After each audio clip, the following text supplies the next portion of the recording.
Baik, Assalamualaikum warahmatullahi wabarakatuh. Kita lanjutkan perkuliahan kita pada pertemuan ke-14 ya. Jadi hari ini kita akan bahas tentang bimbingan karir ya. Bagaimana bimbingan karir dilakukan di tingkat sekolah dasar ya. Nah, apa sih bimbingan karir itu?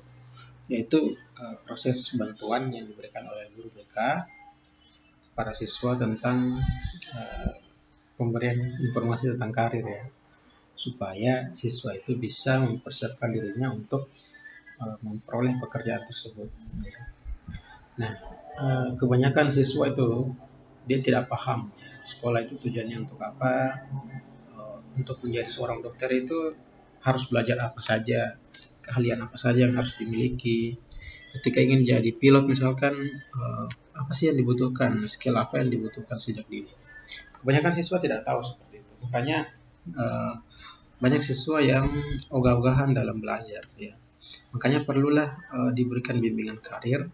Jadi kalau si anak kita pintar matematika, dia bisa jadi apa ya, berapa penghasilan yang bisa dia dapat. Kalau dia pintar IPA misalkan ya, apa sih yang bisa, pekerjaan apa yang bisa cocok bagi dia, berapa penghasilan yang dia bisa dapat ya.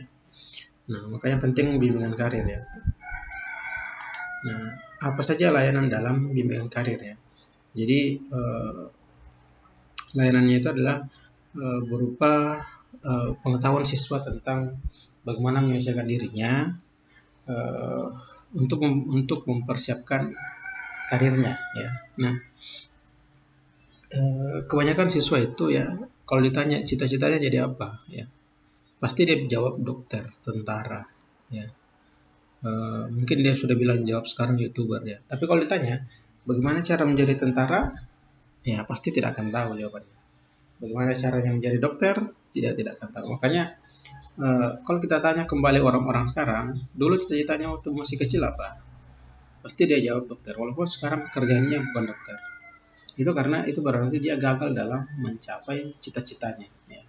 Atau bisa saja dia asal sebut cita-citanya dan dia tidak bisa sampai. Kemudian memahamkan dunia kerja ya. Jadi seperti apa resiko pekerjaan ya. Kalau misalkan seorang anak jadi tentara, resikonya seperti apa ya. Kalau dia jadi dokter, apa sih resikonya, apa sih keuntungannya, apa menariknya ya.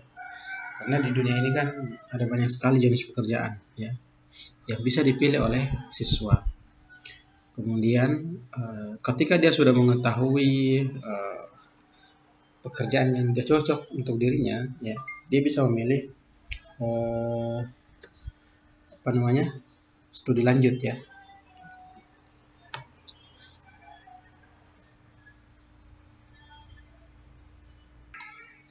Ya, itu ya pilihan studi lanjutnya ya. Kemudian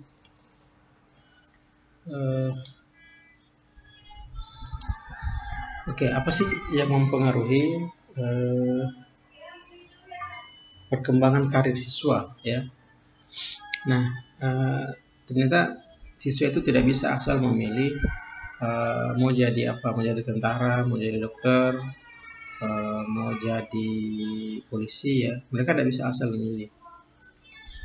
Itu karena disesuaikan dari kemampuan inteligensinya ya. Beberapa jenis pekerjaan itu membutuhkan inteligensi yang tinggi ya. Misalkan untuk jadi dokter ya harus hebat dalam berhitung, hebat dalam IPA ya. Nah, sedangkan untuk pekerjaan-pekerjaan lain ya, itu membutuhkan bakat. Misalkan menjadi seorang pelukis misalkan ya, itu butuh bakat melukis. Menjadi seorang atlet itu butuh kemampuan ya, butuh bakat bawaan dari lahir juga ya. Kemudian minat ya. Seorang siswa itu walaupun gajinya tinggi, walaupun pekerjaan itu memiliki gaji tinggi, tapi bisa jadi kurang diminati oleh siswa ya. Bisa jadi minat siswa terhadap bidang itu tidak terlalu tinggi ya. Misalkan ini menjadi pengacara misalkan, itu kan salah satu pekerjaan dengan penghasilan yang tinggi ya. Tetapi kalau ditanya siswa mau nggak jadi pengacara, belum tentu jawabannya iya ya. Bisa jadi tidak ya. karena mungkin di sekitarnya itu jarang sekali ada yang jarang ada pengacara yang dilihatnya, jarang ada role model yang dilihat ya. Kemudian kesehatan jasmani ya, beberapa jenis pekerjaan tertentu itu butuh uh, kesehatan jasmani yang baik ya, tinggi badan yang optimal, dan struktur tubuh yang ideal ya.